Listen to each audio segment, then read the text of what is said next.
Peshawar university में admission के बारे में बताऊंगा, क्योंकि पेशावर यूनिवर्सिटी में बीएस के एडमिशन का ऐलान कर दिया गया है। तो इस वीडियो में मैं आपको बताऊंगा कि आप पेशावर यूनिवर्सिटी में किस किस चीज़ में अप्लाई कर सकते हैं और इसका क्राइटेरिया क्या है, इसकी फ़ीस स्ट्रक्चर क्या है, ये सेमेस्टर सिस्टम है या एनुअल सिस्टम है, तमाम तर मालूमात मैं आपको इसी वीडियो में बताऊँगा। तो चलते हैं सीधे पेशावर यूनिवर्सिटी की वेबसाइट पर। आपको सर्च कर लेना है यूनिवर्सिटी ऑफ पेशावर। जैसे ही आप वेबसाइट खोल लेते हैं तो इसमें एक नोटिफिकेशन आपको नज़र आएगा एडमिशन के सिलसिले में। आप देख सकते हैं, आपको सबसे पहले click here for BS admission at यूओपी।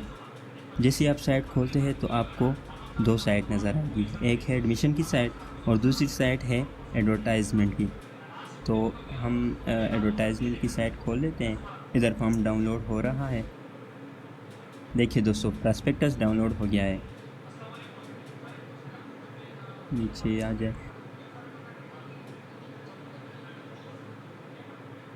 तो इधर आपको कॉन्टेक्स्ट मिलता है, उसके बाद इंट्रोडक्शन है, तो ये आप खुद ही पढ़ सकते हैं, ठीक है।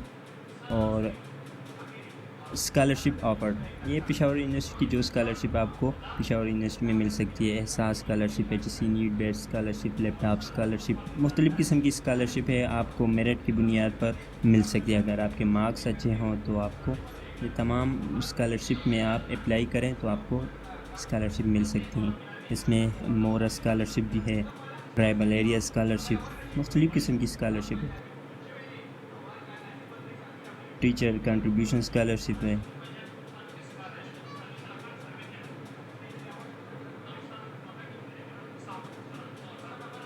प्रॉस्पेक्टस में तमाम तर स्कॉलरशिप आपको मिल जाएगी। पाकिस्तान बैतुल माल स्कॉलरशिप है, general fees concession, cohort cement factory scholarship, China embassy fund for needy and deserving students. उसके बाद नीचे हम आ जाते हैं, एडमिशन नोटिस दिया गया है, admission open to BS 4 and 5 year. 28 तारीख को देखिए आप इन्होंने इश्तिहार जारी कर दिया है। इसमें से सबसे पहले मैं आपको दिखाऊंगा कि कौन कौन से डिपार्टमेंट है, कौन कौन से प्रोग्राम में पेशावर यूनिवर्सिटी आपको एडमिशन दे सकती है। मुख्तलिफ़ किस्म के प्रोग्राम है इसमें, आप देख सकते हैं BS biotechnology, BS microbiology, BS botany, BS zoology. इसके साथ इन्होंने एलिजिबिलिटी भी लिखा हुआ है, मिनिमम मार्क्स उन्होंने इधर दिए हुए हैं, कम से कम 45% मार्क्स हैं तो आप अप्लाई कर सकते हैं। जो भी प्रोग्राम है साथ साथ उन्होंने क्राइटेरिया दे दिया है।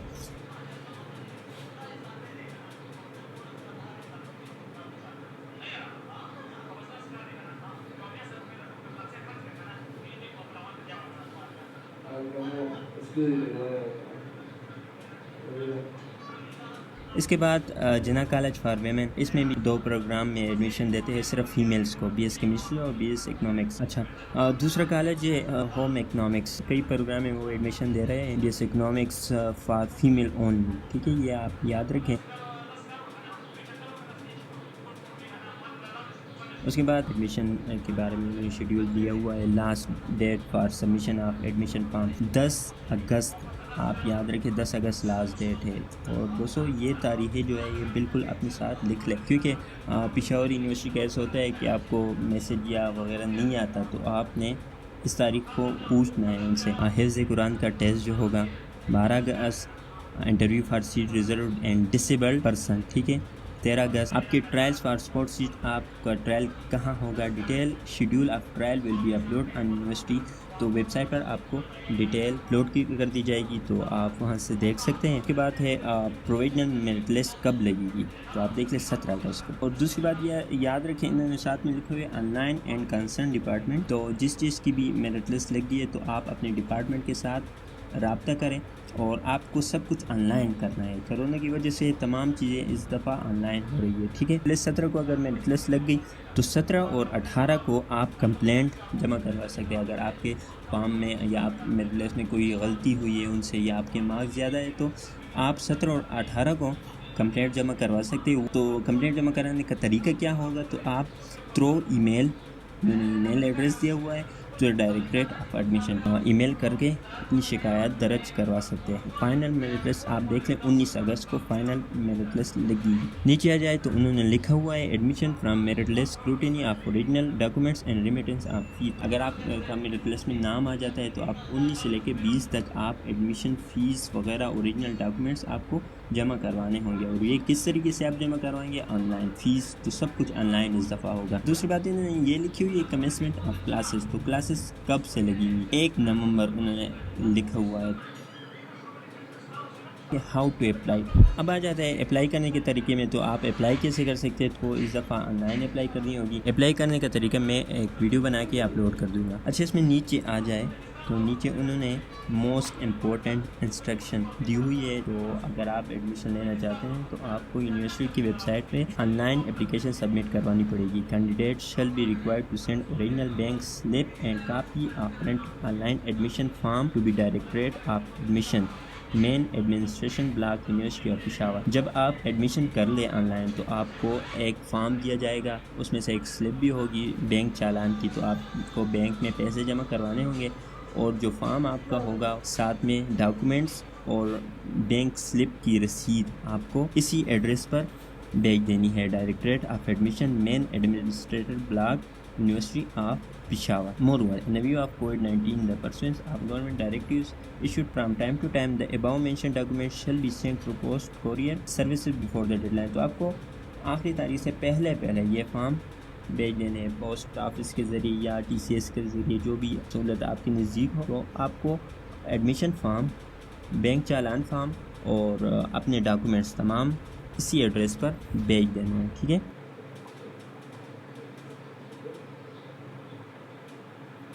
पाँचवें नंबर पर इन्होंने लिखा हुआ है applicants applying for BS law should have pass LAT test conducted by HSC। तो अगर आप BS लॉ के लिए अप्लाई करना चाहते हैं तो आपको HSC का लॉ एडमिशन टेस्ट देना होगा। HSC एक टेस्ट अरेंज करवाता है लॉ के लिए, तो आपको वही टेस्ट देना होगा जिसका नाम है LAT लॉ एडमिशन टेस्ट। 7वें नंबर पर उन्होंने एक बहुत ही अहम बात कही हुई है corrections if any in online admission form will be made through email before the date of generating merit list. No correction will be made once the merit list is generated. अगर आपको ऑनलाइन फॉर्म सबमिट करने के दौरान कोई गलती हो जाती है तो आपको वही गलती ईमेल के ज़रिए डायरेक्टरेट ऑफ एडमिशन को बतानी है। मेरिट लिस्ट लगने से पहले अगर मेरिट लिस्ट लग जाए तो आपकी वही गलती फिर नहीं सुधारी जाएगी। 8वें नंबर पे उन्होंने लिखा हुआ है candidate on final merit list must appear for submission of fee and their documents on the given date and should produce all the original document along with 3 passport size photograph. If the candidate fails to do सो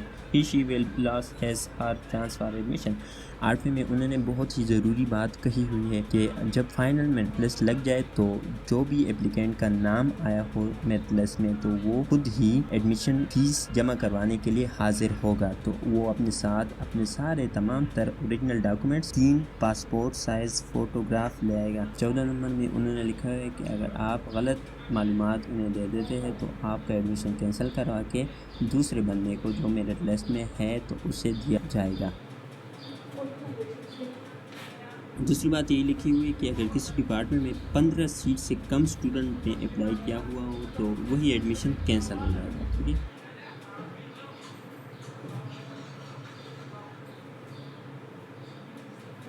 उसके बाद बात आती है seat breakup की, कौन से department में कितनी सीट्स है। तो ये आपके लिए जानना बहुत ज़रूरी है। जिस डिपार्टमेंट में आप अप्लाई करना चाहते हैं तो सीट्स का जानना बहुत ज़रूरी है। तो आप यहाँ पर उन्होंने तमाम तर सीट्स डिपार्टमेंट के साथ ही दी हुई है।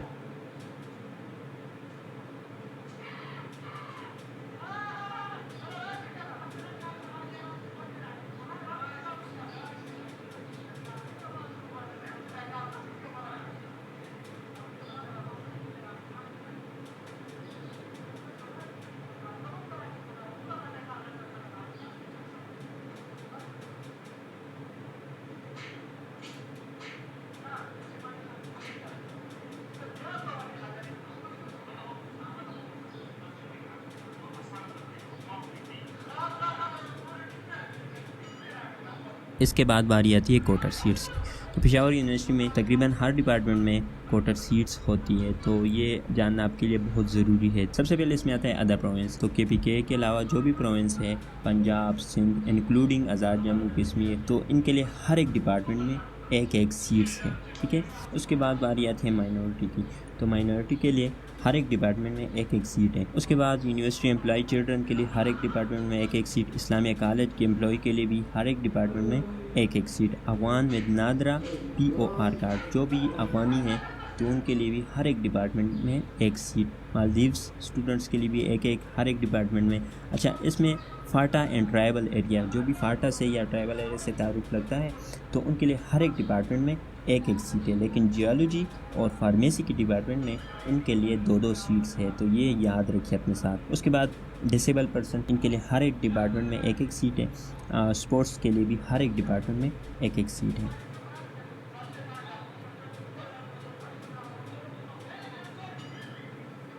उसके बाद HSC स्पॉन्सर अफगान स्टूडेंट। तो इसके लिए HSC ऐसा करता है कि हर साल अफगान स्टूडेंट के लिए एक स्कॉलरशिप अरेंज करवाता है, तो उसके बेस पर HSC पेशावर यूनिवर्सिटी में उन्हें एडमिशन दिलाता है। तो हर एक डिपार्टमेंट में उनके लिए दो दो सीट्स है। आप देख लें, आल डिपार्टमेंट्स 2 सीट्स, ठीक है। तो HSC से जो स्पॉन्सर्ड स्टूडेंट्स हो गए उनकी तमाम तरह अखराजात HSC उठाएगा। Northern area and Chitral geology department में सिर्फ एक सीट है, ठीक है। उसमें आ गया फीमेल्स। इलेक्ट्रॉनिक्स में फीमेल्स के लिए 3 रिजर्व सीट है, ये अपने साथ याद रखें। DAE इलेक्ट्रॉनिक एंड इलेक्ट्रिक के लिए भी 2 सीट्स है इलेक्ट्रॉनिक में, ठीक है। अच्छा, उसके बाद लॉ कॉलेज में रिजर्व सीट के बारे में लिखा हुआ है। अगर एडवोकेट का सन या डॉटर है तो वो लॉ कॉलेज में उनके लिए 5% रिजर्व सीट है। उसके बाद बारी आती है जज ऑफ सुपीरियर कोर्ट एंड जजेस ऑफ सबऑर्डिनेट कोर्ट, ठीक है। तो इनके लिए लॉ कॉलेज में एक एक सीट है, ठीक है।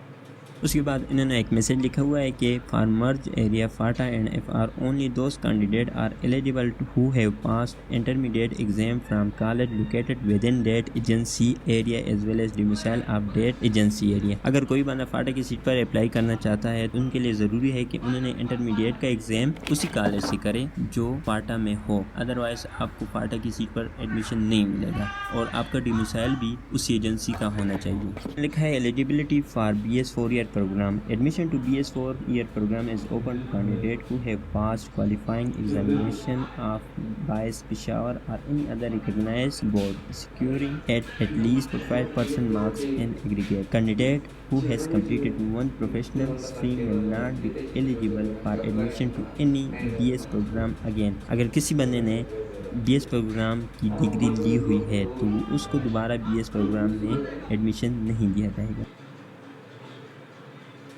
उसके बाद बारी आती है फ़ीस स्ट्रक्चर। तो फ़ीस स्ट्रक्चर में सबसे पहले undergraduate regular open merit fee, ये फ़ीस जो है ये सिर्फ ओपन मेरिट के लिए, सेल्फ फाइनेंस के लिए भी अलग फ़ीस होती है। तो आपके लिए ज़रूरी है कि आप देख लें कि सेमेस्टर फ़ीस है या एनुअल फ़ीस है। ज़्यादातर प्रोग्राम जो इसमें है ये सेमेस्टर वाइज होते हैं। तो इन्होंने फर्स्ट सेमेस्टर की फ़ीस इधर लिखी हुई है और सेकंड सेमेस्टर की फ़ीस एंड ऑनवर्ड।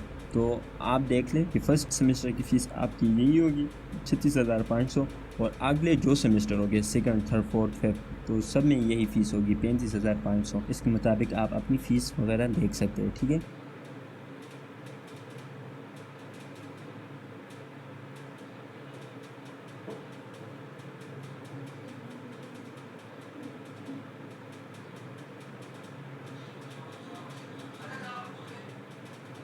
उसके बाद बारी आती है सेल्फ फाइनेंस की। तो सेल्फ फाइनेंस की फ़ीस आप देख लें।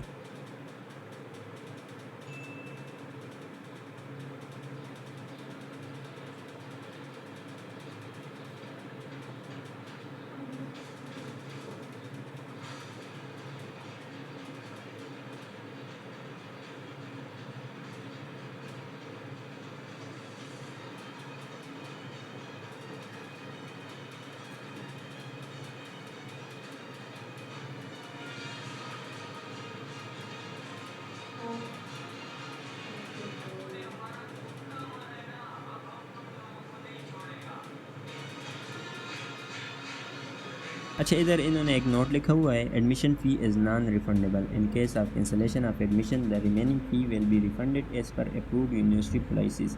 ठीक हो गया।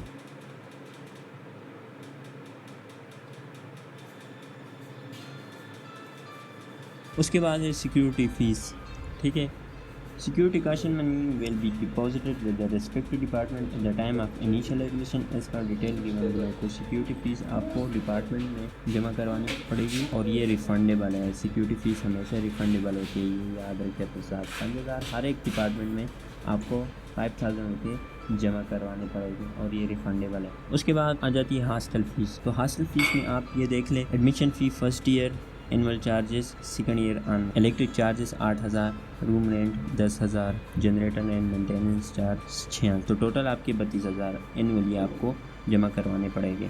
Hostel admission fees as non refund